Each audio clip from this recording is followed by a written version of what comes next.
Hello, guys, and welcome to the best college football podcast in the South.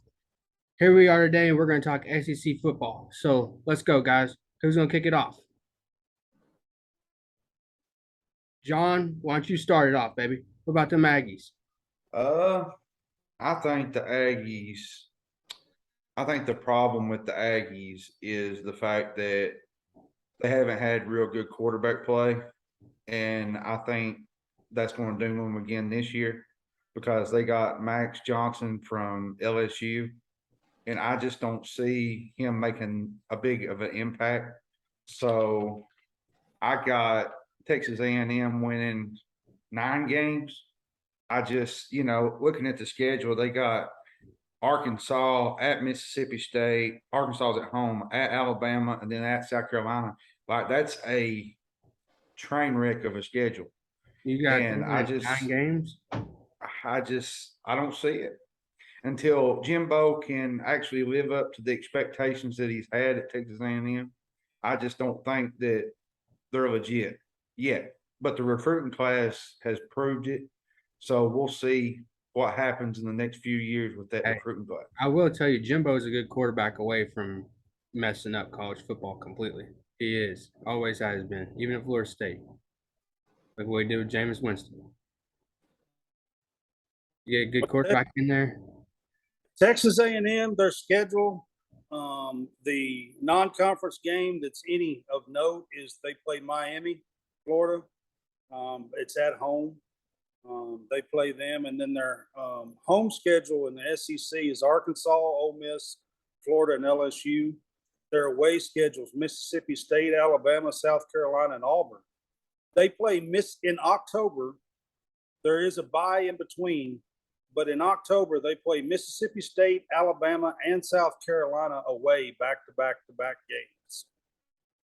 I think that's going to be a telltale for their season. I believe they are projected really high in the preseason polls. I've seen them as high as number 5, and they are usually near the top 10. 9 or 10 is usually where they are. And John is right. Max Johnson from LSU transferred in there. He's competing with Hayes King. I will say this. I read a report today that Hayes King is running with the 1s and Max Johnson's running with the 2s. So I don't, as of right now, they haven't announced anything, but that's just a little inside report that I read today, doing a little research. You can't count out the 12th man in Kyle Field. I think that they will it's always a hard place to play. I'm on the fence between 8-4, 9-3 is where I'm at with them. I'm going to go 9. I'm going to go 9-3. I believe with them is where I'm going to go as well. Okay. All right. So you are both going 9-3. Yep. All righty. So, let's get to the big dog now. We always want to feed early. So let's talk about Bama. You want to talk about Bama? Alabama. I'll go first on this one. Alabama. Their schedule, of course, is their big game is at Texas, the second week of the season, non-conference game. They play at Texas, which I think will be a pretty big game. Non-conference schedule. Their home schedule is Vandy. They do play Texas A&M, Mississippi State, and Auburn in the S.E.C. Their away schedule is Arkansas, Tennessee, LSU, and Ole Miss. Of course, they went 13-2 last year. They have the Heisman Trophy winner in Bryce Young. They have Will Anderson on defense, the all Mr. Everything, can do anything and everything. They're Alabama. I do believe that there's going to be a slip up in there one time, whether that's at Tennessee, at LSU, somewhere. At Arkansas. I believe they'll have one slip up in there one time. At A&M to Jimbo. A&M's at home. and they got beat by them last year. I expect Alabama to beat A&M this year at home. Okay. I will say this one thing I want to bring up real quick about Alabama. Their soft spot could be their offensive line. Why is that? Well, so they lost both tackles to the NFL. They're currently at camp right now, and there is a competition for the center spot between Dalcourt and McLaughlin. There's a competition there. They're not set at the center spot. They lost both tackles. They did bring in Tyler Steen from Vandy, but let's be honest. Yeah. Playing at Vandy is a little bit different than competing playing at Alabama. Right. But now at Vandy, Tyler Steen was a third-team All-S.E.C player last year. Right. So and he played left tackle for them. They're probably going to try to put him in there. But they did, like I said, they lost both of them. So, I'm going to go one loss for the regular season. I'm going to go 11-1 with Alabama. Okay. All right. Well, since we're talking about Bama and we're talking about a little bit of their weakness and whatnot, let's talk about somebody who's kind of plagued them. Let's talk about Ole Miss. What do you think their record's going to be? Ole Miss has given them some fits throughout the years, and Lane Kiffin's down there. What are we going to give Ole Miss? Biggest thing. Let Brad go. Ole Miss? Yeah, what are we giving Ole Miss, Brad? All right. So with Ole Miss, of course, Lane Kiffin's down there, Ole Miss. He's got to replace Matt Corral this year. He did bring in transfer from USC, Jackson Dart. But they lost Jeff Lebby, their offensive coordinator, to Oklahoma. I think that's going to play a role in Ole Miss this year as well, I think. Their schedule, their non-conference, they play at Georgia Tech, which I don't believe should be that tough of a game. At home, they play UK, Auburn, Alabama, and Mississippi State. Away, they play Vandy, LSU, Texas A&M, and Arkansas. They do play LSU, Alabama, Texas A&M, and Arkansas between October 22nd and November 19th. 3 of those games are away. Okay. Three of those 4 games are away. I think late in the season, that's going to be a big tell. I don't expect LSU to have the season that they had last year. I think losing their offensive coordinator, not knowing who their quarterback is, having a competition right now. Yeah, but let's stick on Ole Miss. What do you think about Ole Miss, John? I think they're going to be about 8-4 is what I think Ole Miss is going to be. Ole Miss can be 8-4. That's the thing that I said, because if with the quarterback play, they lost Matt Corral, and if you ain't got a quarterback, you're hurting in this league, in my opinion. But you look at Ole Miss, they got Jackson Dart, he's a transfer from USC, like Brad said, and they got Zach Evans from TCU. They got some playmakers, and they got Jordan Watkins from Louisville. He's a really good playmaker. So they got talent out there in the receiving corps and out front. It's just a matter of quarterback play with this team because, everybody talks about their defense being really bad, but, look at their defense last year. Their defense was a little bit more improved.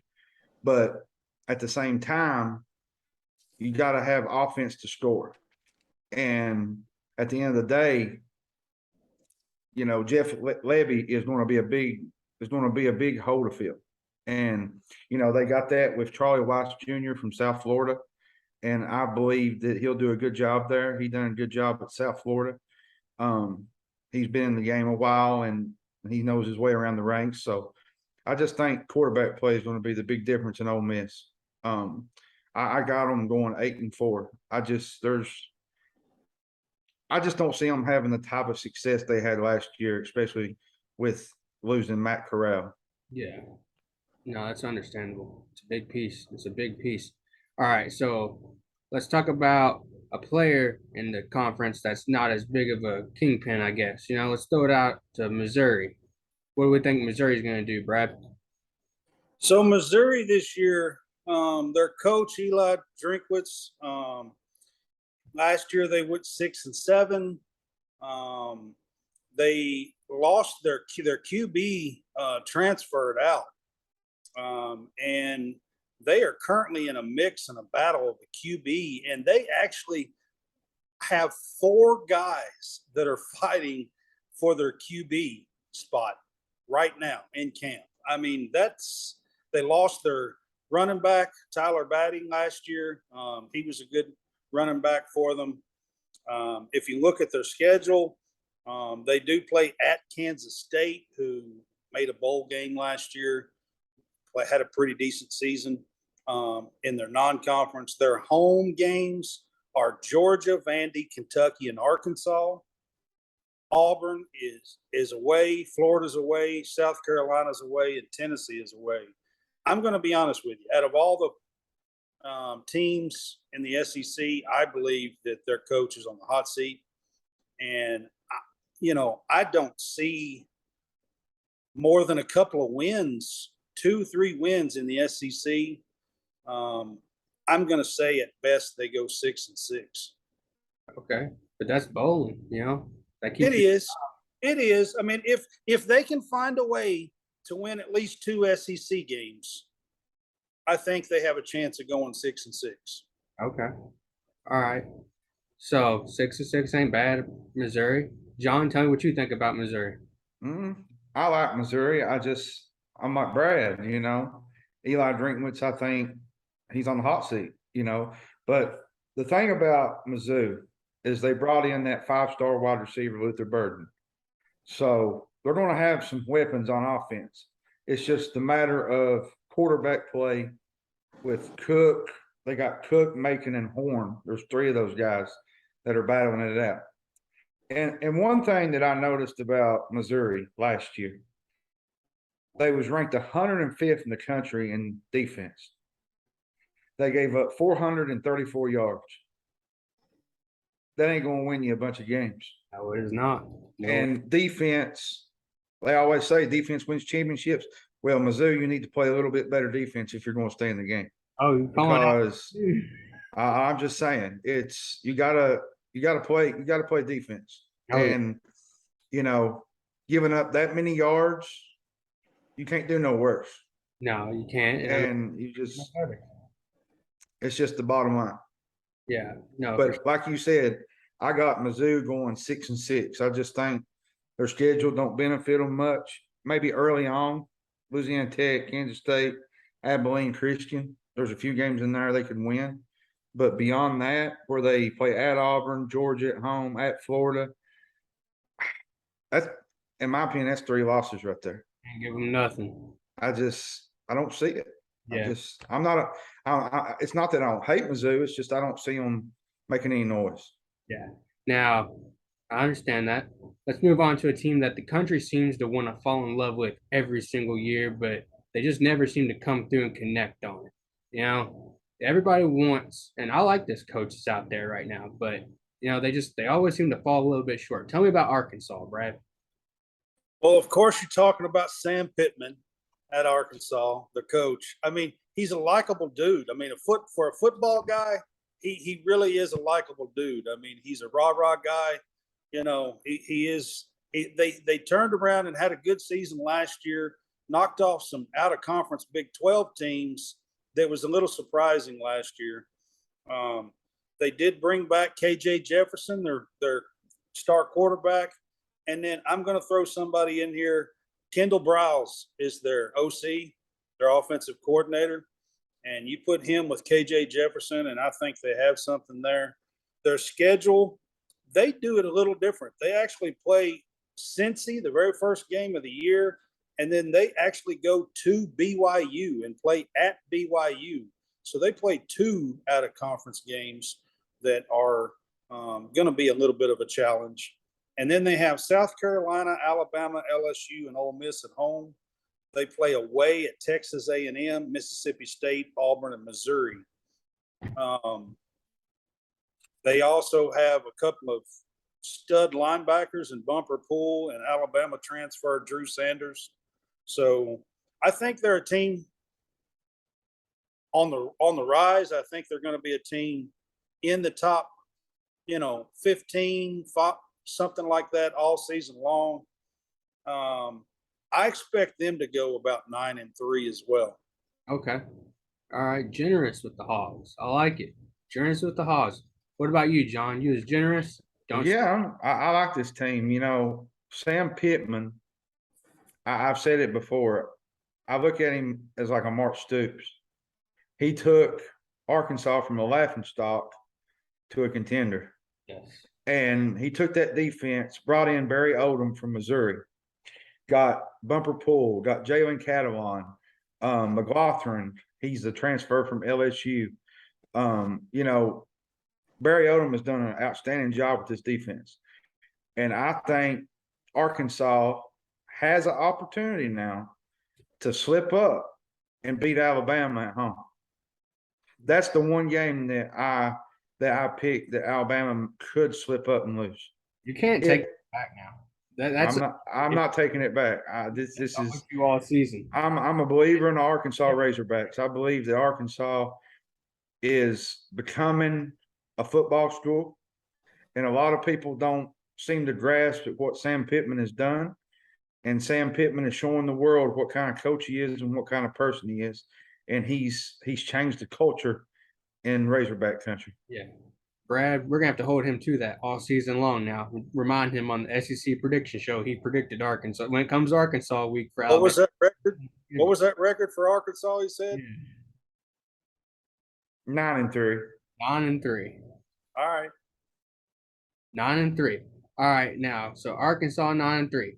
Let's go to down there in the swamp. It ain't too good down there right now, but they gonna turn it around, bro. All right. So Florida, I mean, they brought in a new coach. They have Billy Napier. He's brand new. I will give them this much. Anthony Richardson is a special talent. He alone, being the quarterback and with his arm and with his legs, can probably will them to a couple of extra wins that they wouldn't with somebody else. I mean, Anthony Richardson is a very talented guy, period. Running, throwing, everything. Their schedule, they open the season against Utah. Utah's going to probably be a top 10 team in the preseason. So that's going to be a challenge for them right off the bat. That's who they open the season with. They also end the season at Florida State. We'll see what Florida State has, but Florida and Florida State's always a big rivalry, so we'll see that. Their home games this time are Kentucky, Missouri, LSU, and South Carolina. Their away games are Tennessee, Georgia, Texas A&M, and Vandy. I look at their schedule. I'm going to be honest with you. It's going to be a tough road for Florida this year, I believe. I just don't see that they're going to. You're talking smack about the guy that's in my coach. I think it's going to be a tough road. Listen, I'm going to give you a little tidbit. I'm going to give you a little extra tidbit. So this came from a reporter that is watching practices currently. Billy Napier's a saint. All right. The guy said their best wide receiver is a transfer from Arizona State. All right. Their best running back and offensive lineman is a transfer from Louisiana, not LSU, Louisiana. Okay. And he said that, their first string offensive defense could probably win some games in the SEC. But he also said this little tidbit. He said that the first team can probably win some games in the SEC, but after that, they have guys who shouldn't be on the roster. That's what he said about Florida. All right. That's a big statement about Florida Gator football. Yes. That's a huge statement. I'm going to be honest with you. I mean, think 6-6 is going to be a heck of a opening season for Billy Napier. That's what I believe. Okay. All right. John, you got good news for the Gators? Not exactly. I just, Napier, it's his first year. He's bringing a new system in there. There's a lot of questions on the O-line. There's a lot of depth problems at wide receiver. I believe Richardson is going to have to win games on his own. And that's a pretty big statement. Right. And I think there's going to be games where he's going to have to make plays with his feet because I just don't see the talent that the Gators have had in the past coming to fruition this year. Now, can it happen 2 to 3 years down the road? Yes. Napier build things there, and the recruiting's doing well this offseason. I think, there for a while, the Florida fans was ready to throw him out of Gainesville there for a little bit.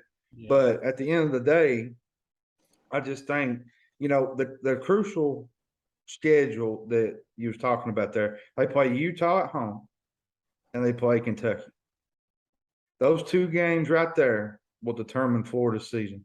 Hold up. Has the momentum shifted because Florida used to smack Kentucky? Is Kentucky now smacking Florida? Is that what I'm hearing? I'm saying Kentucky has won twice in the last 3 years. Yeah. And that's not normal at Florida. No, it isn't. At Florida, you should be beating Kentucky by 30, 40 points like they did in the 90s. Yes. But Kentucky has raised that level to a degree that now you say, hey, Kentucky might be a team to watch. Okay. So you gave us a take on Gainesville. Talk a little bit about some cats. But give me some cats down there in Baton Rouge. John, tell me what's going on down there in Baton Rouge. Oh, boy. Brian Kelly. What about Brian Kelly? I like Brian Kelly. I think he's going to be a good coach for LSU. He gets Emory back, the running back. The quarterback play is going to be crucial. They got Miles Brennan. Boutte comes back. Jarnay Jenkins comes back. They're going to be loaded at wide receiver. And if they can get production out of that offense, I believe this team can knock off a few people. Like, I'm not saying they're going to go and beat Alabama and all these other teams. I'm just saying there'll be a couple of games there where you shake your head and be like, hey, this LSU team's pretty daggone good.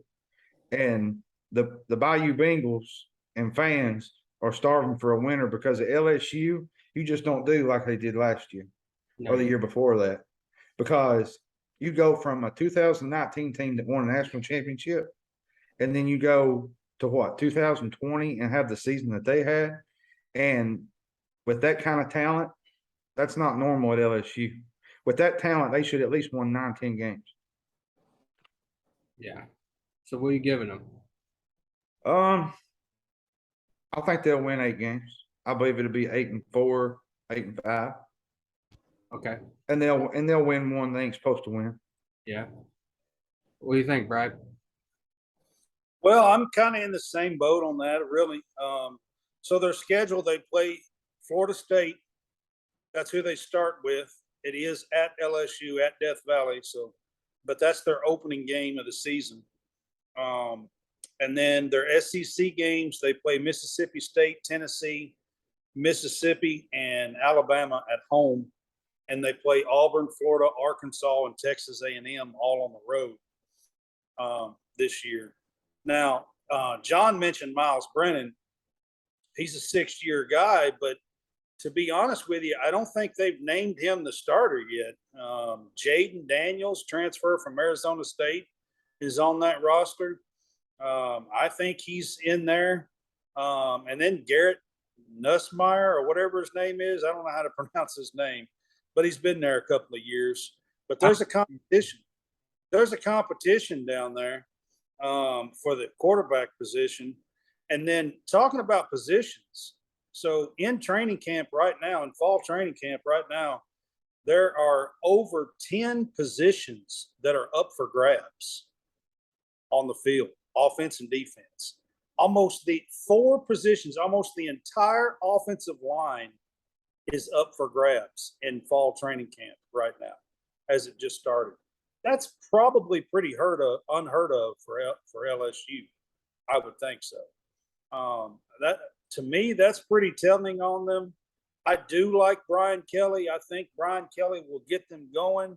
I'm just not so sure that it's going to be this year. I'm going to be a little. I'm going to pick them 7-5 is what I'm going to pick them. Hey, okay. But I want to toss this up to you all. 7-5 is the record, and Baton Rouge is a tough place. Are the fans going to be in love with Brian Kelly? Or are they going to want him out after one? I think they're going to have to give him more than 1 year to get this turned around. But are they going to be in love with him going 7-5? No. You know, think that's an improvement from where they were? Oh, I think it's an improvement, but LSU expects to go 10-3 at best. You know what I mean? Or at least, Yeah. the fans do. Yeah. So 7-5 is not. They're not going to be real happy with that. If even 8-4, they may not be too happy. Yeah. Okay. All right. I get that 100%, but we're talking about cats. So let's get to the Wildcats. John, tell me about Stoops and the Wildcats. What we got, man? All right, man. This is you get your fandom on this deal. So, but I'm gonna be realistic. It all depends on Will Levis all season. The biggest thing with Will Levis is the fact that he throws a lot of interceptions at crucial times. Like you look at the Tennessee game last year, you look at the Mississippi State game before halftime. He throws them at key points, and they change the game, the complexion of the game. And it all depends on how Will Levis is. It all depends on with the whole situation with Chris Rodriguez. If he misses a couple of games, they got the wide receiver from Virginia Tech, Robinson. I think he's going to be a good fit for this offense. They got a few inexperienced guys at the wide receiver positions, but Dan Key is going to be a guy to watch. Dan Key, he's going to be a really good contributor for this team. So it all depends on how the wide receivers mesh with Levis. The defense lost Pascal. They lost Corker, their leading tackler. So the defense is going to be a little bit shaky in the secondary, but at linebacker, they've got a heck of a linebacker room. Yeah. They got JJ Weaver. They got Jordan Wright, DeAndre Square, Jacquez Jones, the Ole Miss transfer. So I'm picking Kentucky to go 10-3. 10-3. John. And that's realistic because you look at their schedule. They play Miami, Ohio. They play Florida at home. Then they play Youngstown State. Then they play Northern Illinois. Then I think, what is it? They play South Carolina or is it Mississippi State? South Carolina. I believe it's South Carolina. But I believe that they're going to be 10-3. Okay. I bet there's another trip. This time they could possibly go to a New Year's Six bowl, depending on how the schedule shapes out. Let me ask you this. Who's the 3-2, though?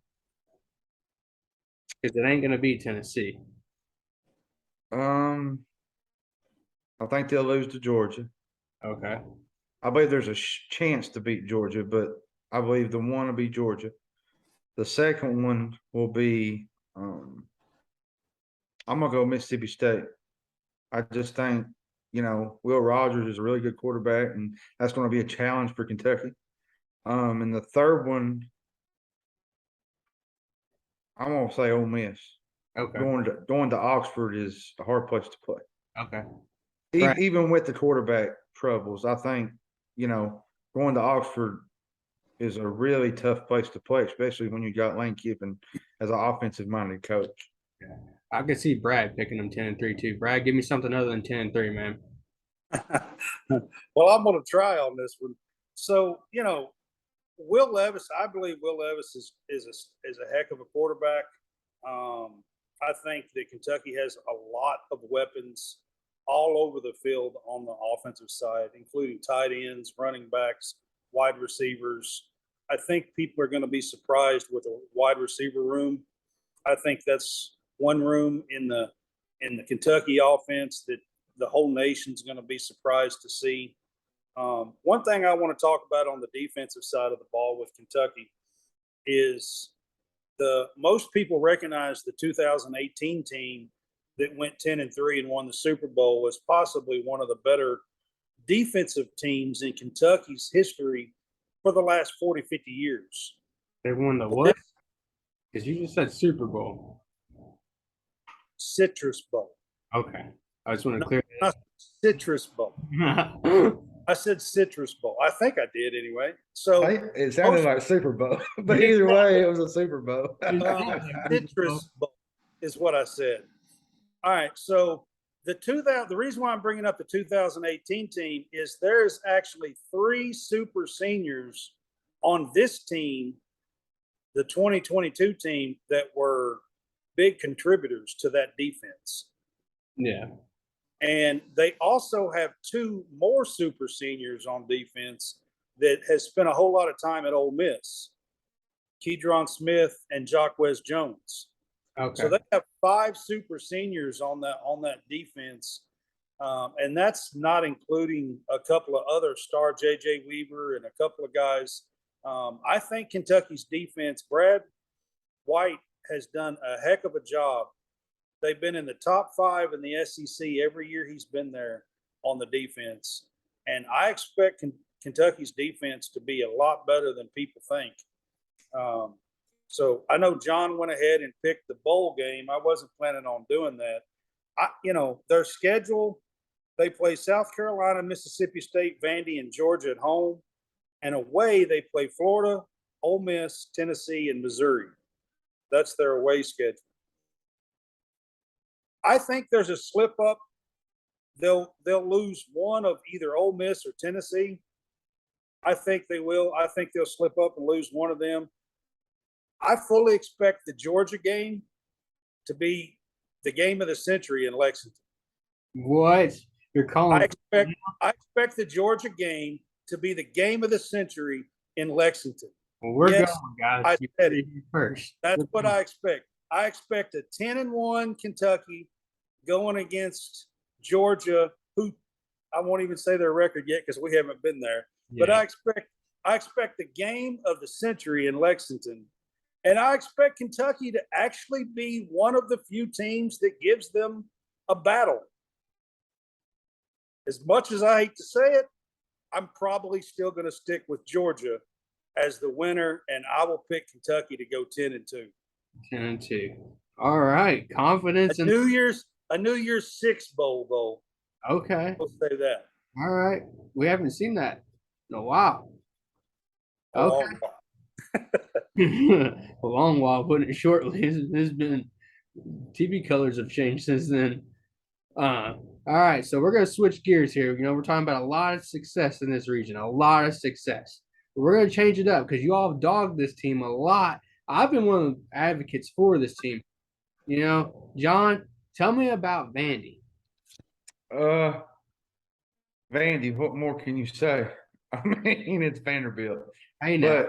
But at the end of the day, seriously though, but Cartley, I think he's going to do a good job there, based on Vanderbilt standards. You got to remember, Vanderbilt is a hard place to recruit guys. They're sort of like Notre Dame. You have to have a certain grade level to get into that school. So he has to recruit. He has to do things different to build a team. And, they haven't won an S.E.C game since 2019. And that's not good. And, they play at Hawaii to start the season. And they travel long distance to play, like you said, Hawaii. And then their schedule is just so rough. Like it's just they play, I think it's at Alabama. And there's just so many, I don't know. I don't even see them winning 3 games. I see them winning maybe 4 games at the least. Vanderbilt's a tough place to go into. But hey, you can't say nothing about Vanderbilt because he actually had a decent team at Vanderbilt. Yeah. And it can happen there. It's just the question is when. Yeah. When can it happen? And I don't see it this year. I just The thing is everybody talks smack about Vanderbilt, but Franklin did it, so it's possible. So to Vandy standards, no, it's to the national standard. Vanderbilt can be good. They can. You can play good ball at Vandy. It's a cop out, you know? So Brad, tell me what you think about Vandy. Well, I'm going to start with Clark Lee. I mean, at S.E.C. media days, he told the whole country that he expects Vanderbilt to be one of the best teams in the nation, and he was going to build them as one of the best teams in the nation. Absolutely. So I'm going to start there. I mean, the dude's got confidence. He doesn't lack confidence. I mean, when he can stand at the S.E.C. media days and be coach of Vanderbilt and make a statement like that, that's a pretty big statement. Now, I will say at the S.E.C. media days, he also named Mike Wright as the starting QB. Mike Wright has blazing speed. He has a strong arm, and man, the dude can run. He as their quarterback. I mean, he's going to be the guy that is going to have to lead them. Yes. You know what I mean? Like he's going to have to be the guy that's going to have to lead them. If they're going to make any noise whatsoever, he's going to have to be the guy to lead them. Yeah. Don was talking about their schedule, talking about the Hawaii game is the opening game for college football. It's like August 27th. Yeah. The week before. But they also play Wake Forest at Vandy. Wake Forest is going to be a good team. And their away games are Alabama, Georgia, Kentucky, and Missouri. That's their away games in the S.E.C. You know, I think Florida's going to have a down year. I think they could possibly beat Florida. Maybe they can beat Missouri. I'm with John. I think 4 wins is the absolute max. I'm actually going to pick them to go 3-9 is what I'm going to pick them. Okay. Man, 3-9 after being the best team in the nation. I'm going to pick them to be 3-9. That's what Clark Lee said. Yeah. Hey, I understand. No, absolutely. But John, take me from country music in Nashville to palm trees out in South Carolina. What are those Gamecocks gonna do? this is one that I like. I like Shane Beamer. I think Shane Beamer has he's changed the culture there at South Carolina. You know, last year you look at, they could have had a transfer out of Zach Pickens. He could have left, but he kept that team together. When Will Muschamp created all that mess, he came in and he got them to 7 wins and a bowl game. Not many coaches can do that in this day and age, but Shane Beamer did it. Yeah. And I believe what Shane Beamer's doing at South Carolina, he's doing an outstanding job. He's changing the culture. He's got the fans excited about football again. I'm gonna go on a limb here. I'm gonna say South Carolina wins 8 this year. 8? Because they got a quarterback in Spencer Rattler, and I've heard it all summer. Spencer Rattler's overrated. Look at his first year at Oklahoma. He's a 5-star recruit. He had flashes of really good football. And they got one of the better tight ends in the country in Jaheim Bell. And I think this offense is going to be really good. They got Kevin Harris back. They got Josh Van back. So if Spencer Rattler can connect with this offense and connect with the team, I believe this team can win some games and they can upset some people. Yeah. All right. What about you, Brad? All right. So everybody seems to be falling in love with South Carolina. I'm going to start with South Carolina. I mean, I agree with John. Shane Beamer seems to be a heck of a coach. Okay. He came in and he done a heck of a job last year, even getting them to 6 wins and then winning the bowl game and to a 7-6 season.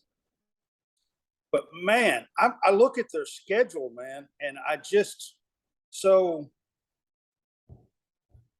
they start the season off, of course, with a gimme, Georgia State, okay? But then they got to go to Arkansas, and the third game is at home against Georgia. I mean, I think it's very easy that they could be 1-2 after 3 games. And then they come back and have 2 like gimme wins. And then the next 2 games are at Kentucky and home against Texas A&M. Yeah. So their first 4 games in the S.E.C. for the season could possibly all be losses. Georgia, at Arkansas, Texas A&M, and at Kentucky. Their first 4 games could possibly all be losses. Right. Now, you know, the Spencer Rattler deal. He's a 5-star quarterback. He's got plenty of talent. I think he lost the job in Oklahoma. I think that's why he was looking and so even though he does have those accolades, he did lose the job in Oklahoma. Right. But I will say this, part of the reason I think he went to South Carolina is Shane Beamer was at Oklahoma the year that Spencer Rattler was a freshman, his first year playing at Oklahoma. So there is a connection there with Beamer. Yeah, it's all about who you know, man. It's Yeah, there is a connection there with Beamer. Yeah. So I'm not in love with them as much as some people, mainly because of their schedule. The back half of their schedule is a little better. They play Missouri and Vandy and Florida, who I don't think all 3 of those will be stellar teams. And then they play Tennessee at home. And that's the back half of their schedule. And then they close at Clemson. Right. So, it's hard for me. I'm going to pick them even with what I think they'll be a better team. I just don't think the schedule is all that beneficial to them. And I'm going to pick them to be 7-5. Okay. Going to a bowl game, though. Yeah, they'll go to a bowl game. Okay. All right. So let's take it to a team that you all love to hate. You love to hate this team. Especially you, Brad. I can see the smile already. Tell me about them boys up there. Tell me about them in Knoxville. What are we gonna do? Am I going first? Nah, John's going first. But let me hear I want to tell you, it. Gearing up. I like this Tennessee team. Hendon Hooker was my Heisman sleeper, and they return Cedric Tillman. They bring back Jabari Small. They was ranked 9th in the country last year and 3rd in the S.E.C. in 474 yards passing.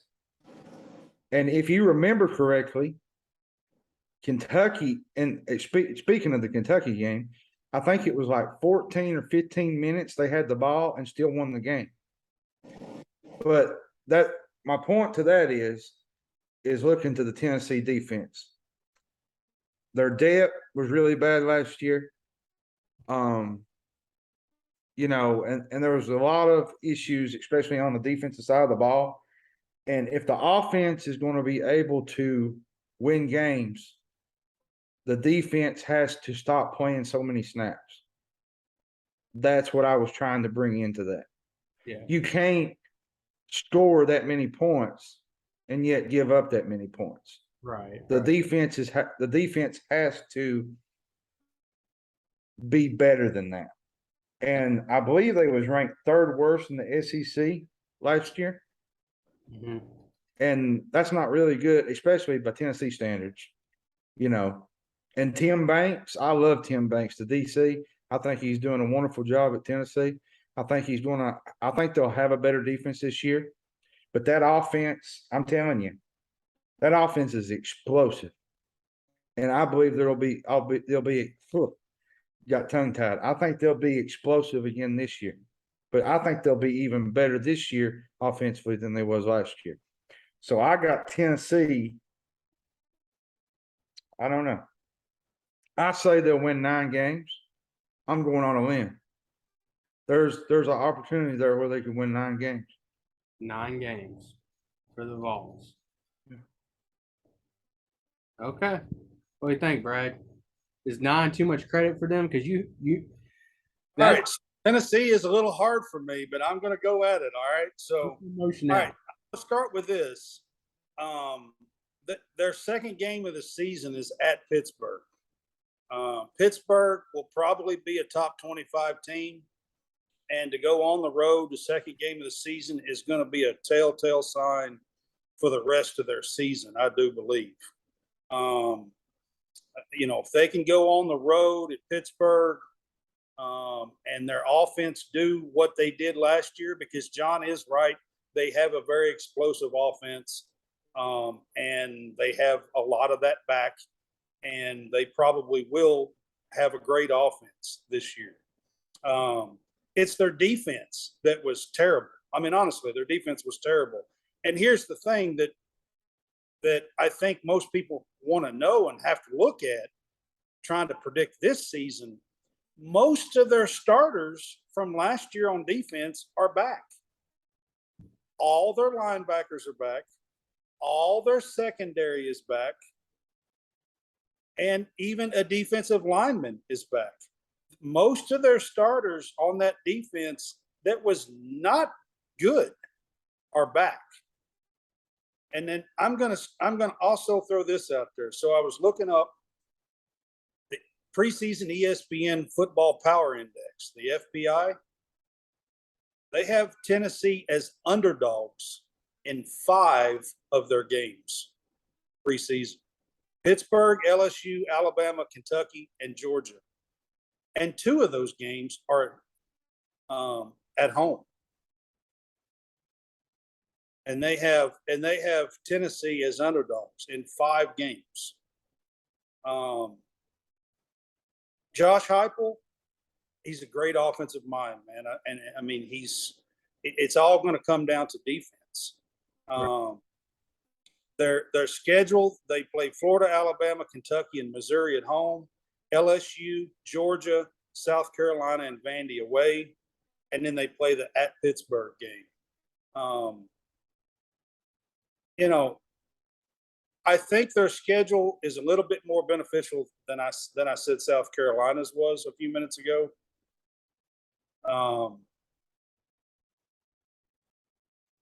I'm going to go 8-4 for Tennessee is what I'm going to go. 4. Okay. 8-4 for. I mean, that's good for you. I don't know if you've been to therapy or what's going on. Giving the Vols 8 wins. Proud of yourself. Pat on the back there. Don't expect that from you. So, John, tell me about Auburn, man. War Eagle. What are they gonna do? Auburn. They got Tank Bigsby back. They lost Bo Nix to Oregon. They lost Toby Hudson to UCF. They fired their offensive coordinator, Mike Bobo. And if you wasn't paying attention, they tried to run Brian Harsin plumb out of Auburn. There's just a lot of distractions at Auburn right now. And the only beneficial thing that Auburn has going for them is their first 5 games are at home. That's the only beneficial to them. And at the end of the day, playing at WDE, War Damn Eagle, that's a hard place to play. And Penn State will find that out first game. And the first game that they play at home. The second game, I'm sorry. But at the end of the day, I don't know. I see 7 wins, maybe 6. I just don't see this Auburn team with the production that they lost offensively. I just don't see them doing what they did, a year ago or 2 years ago. I just don't. They're going to have to ride the back of Tank Bigsby. Yeah. And you just can't run your running back to death. And maybe I'm wrong. Maybe Auburn goes out and they win 8 or 9 games and they prove that I don't have any idea how to announce things. But at the end of the day, I just don't see Auburn winning 6, 7. I mean, I don't see them winning. I see them winning 6 or 7 games at the most. That's just me. Yeah. And I'm a big Auburn supporter. Okay. Obviously, you were paying attention in the offseason because you knew all about that. So, talk to me, Brad. What do you think they're going to do? All right. So with Auburn here, first of all, I'm going to say that I have a lot of Auburn fans as friends. So I'm going to start with that. But anyway, so with Auburn, he's right. Brian Harrison, I mean, golly, in the offseason, he had a rough go there for a little while.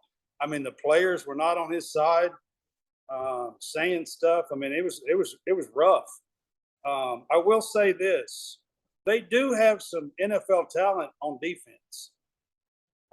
They have some guys on defense that are going to be playing on Sundays next year. Colby Wooden, Derek Hall. There's a couple of corners and a linebacker that's probably going to be playing on Sundays. So on the defensive side of the ball, they should still hold up and be fairly decent. Offensively, I mean, they're going to have to go with TJ Finley. I mean, the guy's been tried 2 or 3 times. I mean, he's not featured great with a couple of different teams now. I mean, even last year with Auburn, Tank Bigsby is going to have to run the ball a lot.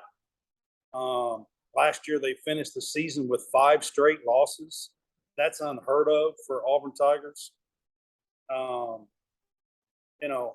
And I'm going to be bold here as much as I can.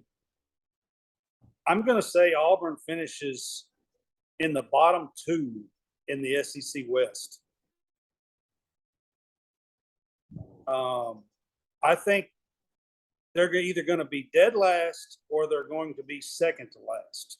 They're going to finish in the bottom 2 in the S.E.C. West. I do think they could probably still make 6-6. Will that be enough to save Brian Harrison's job? Even a second-year coach? I'm not real sure. That could leave him on the hot seat. No, not at Auburn. It's not going to. Not at Auburn. Not with the stuff they were saying in the offseason. Not at all. But, let's go from Auburn, let's go somewhere that's got a little bit better outlook here because, I hear those cowbells ringing in Starkville. John, tell me about Mississippi State. I like Mississippi State. I like Mike Leach. He's a comedian. He cracks me up in some of his press conferences. He gets involved with the fans and the media. He's got an outstanding quarterback in Will Rogers.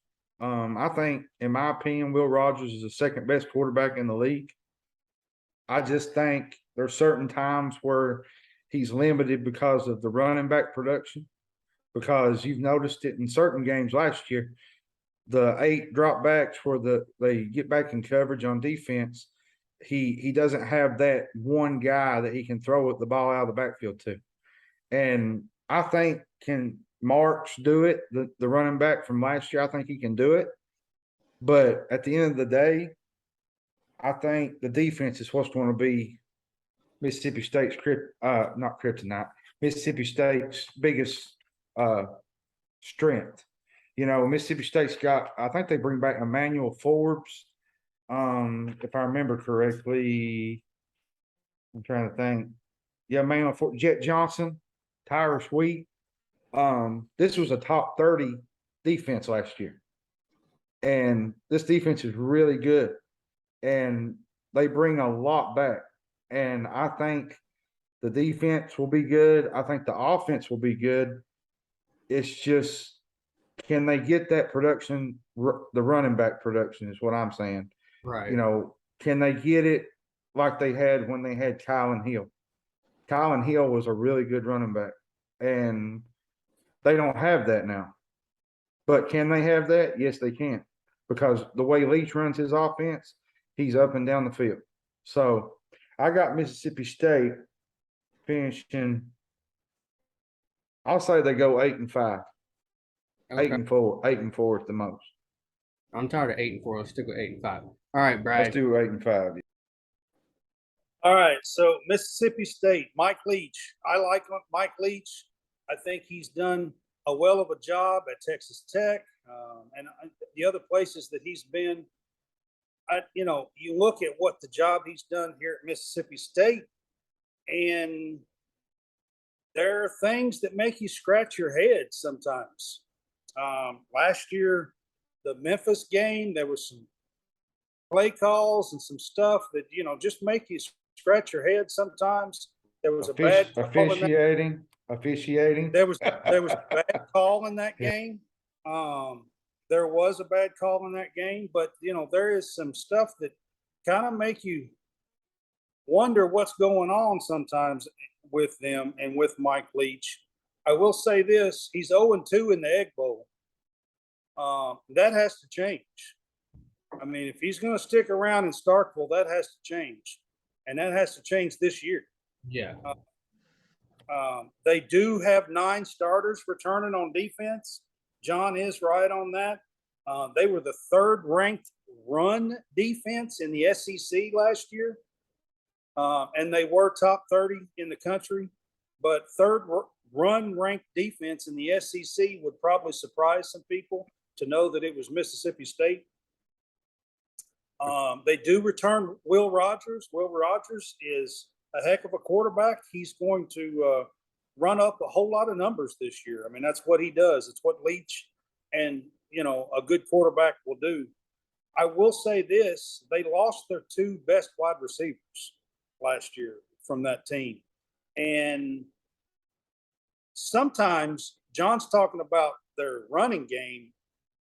Sometimes I'm pretty sure that Mike Leach even forgets that he has a running back. That's true. I'm pretty sure that there are times where he just forgets to even put one in the game. I'm almost positive of it. I'm almost positive of it. I'm almost positive. Listen, 2 games last year, Will Rogers threw 62 and 67 passes last year in games. Okay? Most teams only run 65 or 70 plays an entire game. Yeah. Most teams do. Okay? So I'm pretty sure that he forgets that he even has a running back, to be quite honest with you. I'm not as high on Mississippi State. I look at their schedule, man. They got home Texas A&M, Arkansas, Georgia, and Auburn. LSU, Kentucky, Alabama, and Mississippi on the road. Where's their wins? I mean, honestly, I don't like, where's their wins? I don't know where they have a bunch of wins at. I don't know how you get to 8 wins.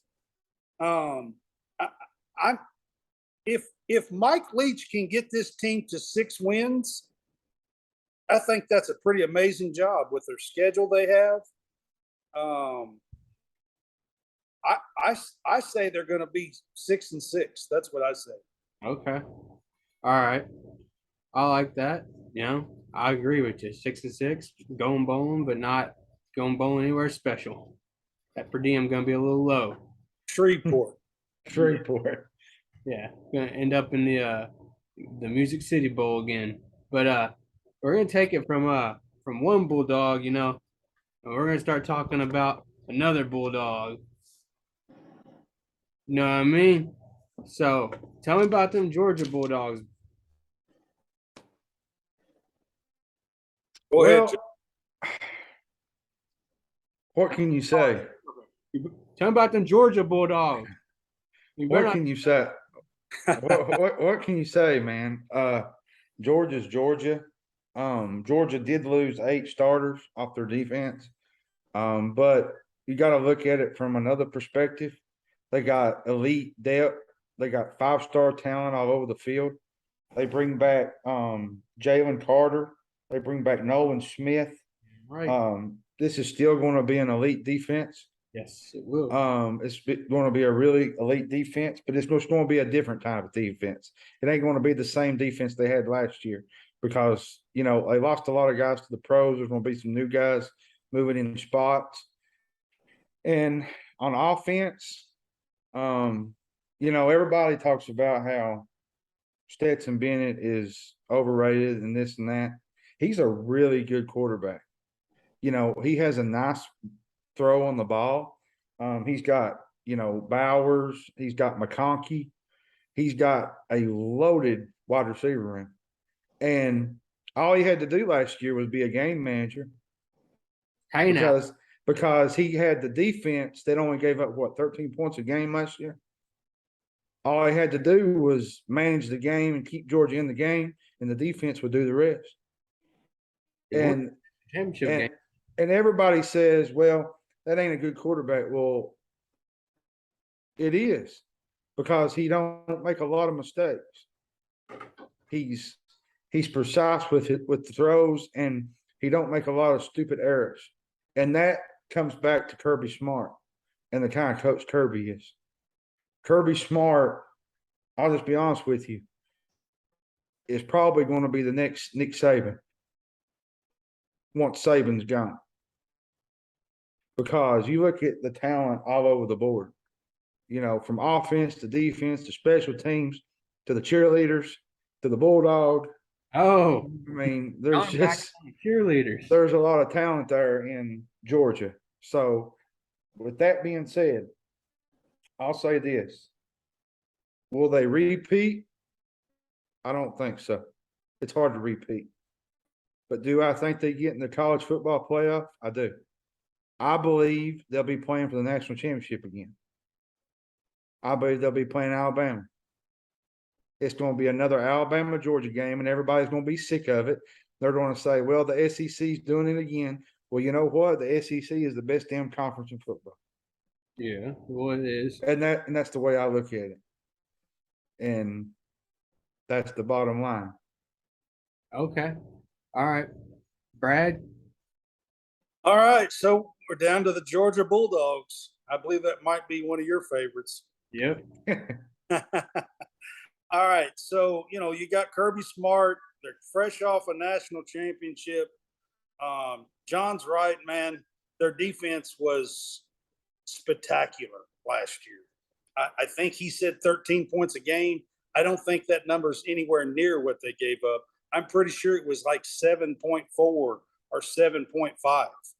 I'm pretty sure if you look it up. I don't have it in front of me, but I'm pretty sure that they gave up just a little bit over one touchdown a game. They did lose 14 starters off of that team, offense and defense. They lost 14 starters, so they are replacing a lot.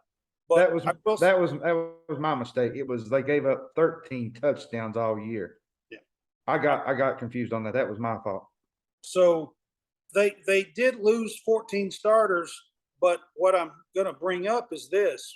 Preseason last year, Georgia was dealing with a whole lot of injuries.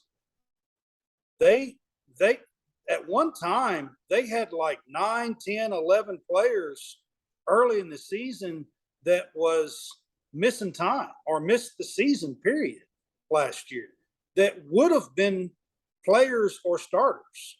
So even though they lost a lot, they have people just lined up ready to go, to be quite honest with you. Brock Bowers and Stetson Bennett, man, they have one heck of a connection. I mean, Stetson just knows which way he's going and the right speed and the time and the way he does it. Stetson, they just have a really good rapport with each other, and you can see it on the field. And I believe that's how Stetson Bennett won the job last year, was through that. I will end it with this. You look at Georgia's schedule. They open with Oregon. That's going to be a big game that they open with. I do expect Georgia to win that game. Their home schedule is Auburn, Vandy, Florida, and Tennessee. Their away schedule is South Carolina, Missouri, Mississippi State, and Kentucky. When you look at their schedule, I don't see too many challenges. Tennessee at home. Maybe Tennessee can give them a game at home.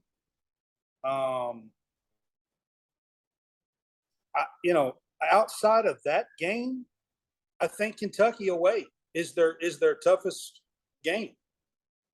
Once you take away the Oregon game and the Tennessee at home, I think Kentucky away is their toughest game on the schedule. I already said when we were talking about Kentucky that I expect that to be the game of this century in Lexington. I do, however, think that Georgia will be undefeated. Kentucky will have one loss in that game, and the winner would go on. And I believe that winner is going to be Georgia, unfortunately, because I'm a Kentucky fan. But I do believe it's going to be Georgia, and I expect Georgia to be undefeated and be 12-0 with their schedule, and go to the S.E.C championship game and probably make the college football playoff. Okay. So much love in Athens there. All right. Okay, well, that's going to do it for us. Thank you for watching the #1 college football podcast in the South. Come back anytime. Like, comment, share, subscribe, share with a friend. Adios.